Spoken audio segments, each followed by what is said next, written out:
मित्रांनो, कांदा पिकामध्ये बरेचसे शेतकरी थोडंसं आता रेट डाऊन होते, पैसे कमी आहेत किंवा नर्सरी तयार करण्यासाठी खर्च खूप जास्त लागला, त्याच्यामुळे नुसती लागवड करण्याचा प्रयत्न करतायत. म्हणजे बेसल डोस न टाकता लागवड करून देऊ, नंतर मग एखादा डोस देऊ, अशी चूक करण्यामध्ये बरेचसे शेतकरींचं पर्सेंटेज जास्त आहे. हलकी ते मध्यम जमीन असेल तर तुमच्या झाडाला किंवा कांद्याला नत्र, स्फुरद आणि पालाश युक्त खताचा वापर होणं गरजेचं आहे. सिंगल सुपर फॉस्फेट ह्या खताचा वापर तुम्ही कांदा पिकाला बेसल डोसमध्ये आवर्जून करावा, कारण याच्यामध्ये तुम्हाला फॉस्फरस तर मिळतोच, पण ॲडिशनल तुम्हाला कॅल्शियम आणि सल्फर पण मिळून जातो, जो की कांदा पिकाला खूप चांगल्या पद्धतीने जमिनीमध्ये भूसुधारक म्हणून काम करत असतो. पूर्ण सीझनमध्ये कांद्याला आपण 12 किलो थायोग्रीन रिकमेंड करतो.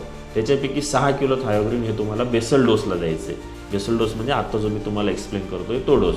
मित्रांनो, आपण कोणतंही खत जेव्हा जमिनीमध्ये देतो तेव्हा त्याला इंटिग्रेटेड ॲप्रोच असणं गरजेचं असतं. म्हणजे सेंद्रिय, जैविक आणि रासायनिक याचं कॉम्बिनेशन तुमच्या जमिनीमध्ये जाणं गरजेचं असतं. नमस्कार शेतकरी मित्रांनो, मी डॉक्टर ओमप्रकाश हिरे. मित्रांनो, आज आपण कांदा पिकामध्ये जी आता लागवडीची जी लगबग चालू झालेली, त्याच्यामध्ये बरेच शेतकरी कांद्या पिकामध्ये अन्नद्रव्य व्यवस्थापन कसं करावं किंवा बेसल डोस कोणता द्यावा किंवा मग द्यावं का नाही, यामध्ये बराचसा कन्फ्यूज आहे किंवा लगबग त्यांची चालू आहे. तर याच्यामध्ये थोडंसं मार्गदर्शन करण्याचा प्रयत्न करतो.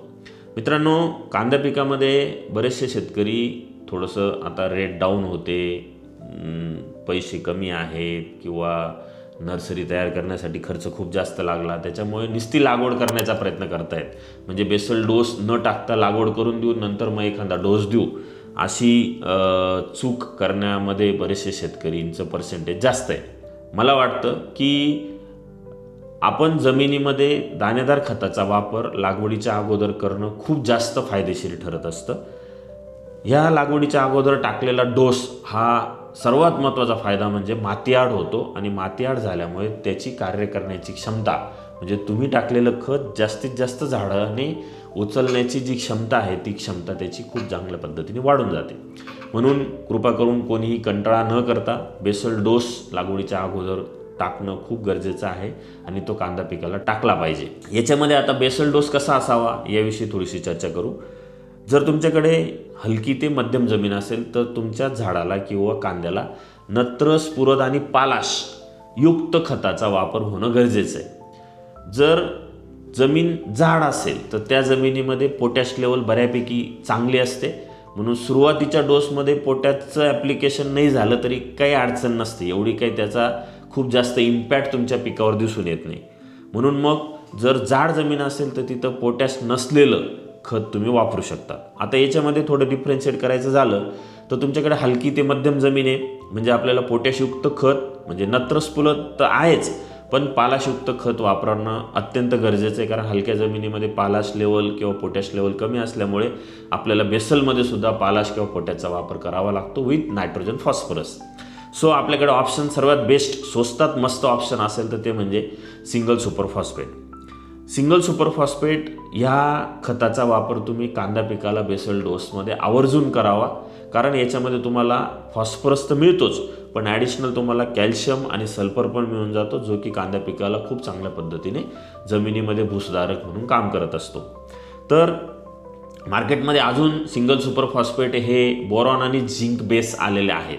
त्याचा वापर केला तर अजून त्याचा चांगला फायदा तुम्हाला दिसून येतो. 50 रुपये एक्स्ट्रा जातात गोणी मागे, पण अजून चांगला फायदा त्याचा दिसून येतो. तुम्ही एकरी साधारणतः 3 bag single super phosphate plus त्याच्यामध्ये 1 बॅग पोटॅश असा NPK बॅलन्स करायचा आहे.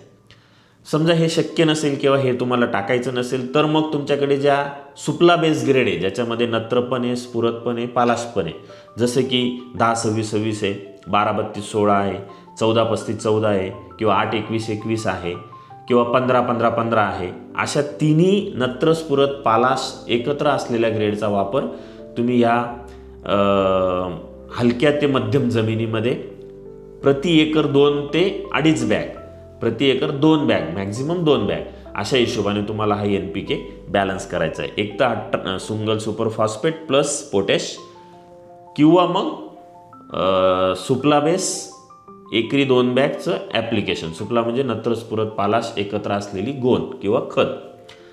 जर तुमच्याकडे जाड जमीन आहे, म्हणजे थोडीशी एकदम अशी जमीन आहे की त्याच्यामध्ये तुम्ही आज पाणी दिलं तर 8 दिवस 10 दिवस मला पाणी देण्याची गरज पडत नाही, अशी जाड जमीन आहे, तर अशा जमिनीमध्ये तुम्ही मग सुरुवातीला खर्च थोडासा कमी करायचा आहे किंवा होऊ शकतं, मॅनेज होऊ शकतं. ह्या हिशोबाने आपण जर न्यूट्रिएंट मॅनेजमेंट करायचं जर ठरलं तर तुम्ही 20-20-0-13 म्हणून मार्केटमध्ये ग्रेड मिळते, तिचा वापर करू शकतात एकरी 2 बॅग. किंवा मग 24-24-08 पण मार्केटमध्ये ग्रेड मिळते, तिचा वापर करू शकता एकरी 2 बॅग. किंवा मग 1846 मार्केटमध्ये मिळतं, ते एकरी साधारणतः 1.5 बॅगच्या आसपास, म्हणजे 70 ते 75 किलो तुम्ही 1846चा वापर करू शकतात. आणि याच्यामध्ये मग तुम्हाला पोटॅशयुक्त खत टाकायची गरज नाही, कारण जाड जमिनीमध्ये आपण हे रिकमेंडेशन करतो. म्हणून हे 20-20-0 किंवा मग 24-24-0 किंवा मग 1846 असं कॉम्बिनेशन तुम्ही बनवू शकता. किंवा मग तुम्हाला प्लेन सिंगल सुपर फॉस्फेटचा वापरसुद्धा जाड जमिनीमध्ये करता येतो. मग तुम्ही एकरी साधारणतः 3 बॅग 3.5 बॅग जाड जमिनीमध्ये सिंगल सुपर फॉस्फेटचा वापर करू शकतात विदाऊट पोटॅश. तर सुपर फॉस्फेट हे तुम्ही हलक्या जमिनीमध्ये बी टाकू शकतात. हलक्या जमिनीमध्ये टाकायचं असेल तर विथ पोटॅश टाकायचं, आणि जर जाड जमीन असेल तर मग नुसतं सिंगल सुपर फॉस्फेट एकरी 3 बॅग जरी वापरलं तरी तुमचा NPK बॅलन्स होतो. आता राहिला विषय दुय्यम अन्नद्रव्यामध्ये. दुय्यम अन्नद्रव्यामध्ये आपल्याला सर्वात महत्त्वाचं अन्नद्रव्य म्हणून काम करतं कांद्या पिकामध्ये, ते म्हणजे सल्फर. म्हणून तुम्हाला बेसल डोसमध्ये आवर्जून ब्रिकधारा, जी ॲग्रिसर्च कंपनीची सिस्टर कंपनी, या कंपनीचं थायोग्रीन नावाचं सल्फर येतं. पूर्ण सीझनमध्ये कांद्याला आपण 12 किलो थायोग्रीन रिकमेंड करतो. त्याच्यापैकी 6 किलो थायोग्रीन हे तुम्हाला बेसल डोसला द्यायचं आहे. बेसल डोस म्हणजे आत्ता जो मी तुम्हाला एक्सप्लेन करतोय तो डोस. तर 6 किलो थायोग्रीन प्लस वरती सांगितलेला डोस, प्लस त्याच्याबरोबर आपल्याला जैविक खत म्हणून मायक्रोरायझाचा वापर बेसल डोसमध्ये करणं गरजेचं आहे. मग जैविक खतामध्ये 2 गोष्टी येतात, एक तर मायक्रोरायझा आणि दुसरं NPK कॉन्सर्शिया बेस खत. तर याच्यामध्ये मी आवर्जून तुम्हाला रिकमेंड करेल की रुटांजा नावाचं जे मायक्रोरायझा येतं, हे मायक्रोरायझा तुम्हाला इथं 4 किलो प्रति एकर टाकायचे.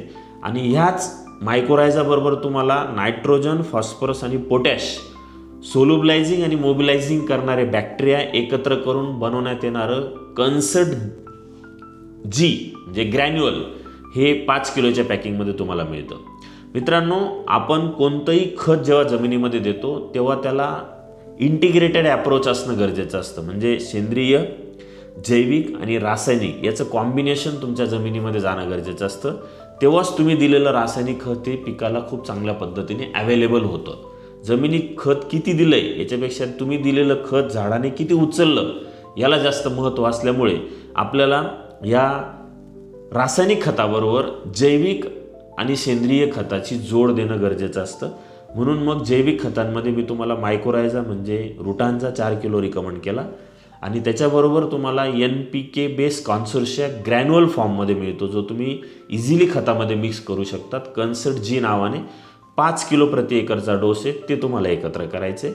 आणि तुमचं घरचं शेणखत असेल तर ते शेणखत चांगलं कुजलेलं 4-5-6 टनापर्यंत, किंवा जर शेणखत नसेल तर तुम्हाला ओरिजिनल नावाचं सेंद्रिय खत मार्केटमध्ये मिळतं, ते एकरी साधारणतः 10 ते 12 बॅगा असं तुम्हाला प्रॉपर मिक्सिंग करायचं आहे. म्हणजे सेंद्रिय खतामध्ये तुमचा ओरिजिनल येऊन जाईल, जे की एक मशरूम बेस सेंद्रिय खत आहे, किंवा मग शेणखत चांगलं कुजलेलं, प्लस रासायनिक खतामध्ये जो मी जमिनीच्या प्रकारानुसार तुम्हाला वेगवेगळे ॲप्लिकेशन सांगितले ते, आणि जैविक खतामध्ये तुमचं जे मायक्रोरायझा बेस रुटांजा आणि NPK कॉन्सर्शिया बेस तुमचं कन्सर्ट G, असं सेंद्रिय, जैविक आणि रासायनिकचं प्रॉपर कॉम्बिनेशन जर तुम्ही बेसल डोस म्हणून लागवडीच्या अगोदर जर जमिनीमध्ये टाकलं तर लागवड करताना ते प्रॉपर मातीआड होतं आणि खूप चांगल्या पद्धतीने हा डोस तुम्ही दिलेला हा पिकाला लागू होतो आणि त्याचा फायदा तुम्हाला खूप चांगल्या पद्धतीने दिसून येतो. धन्यवाद.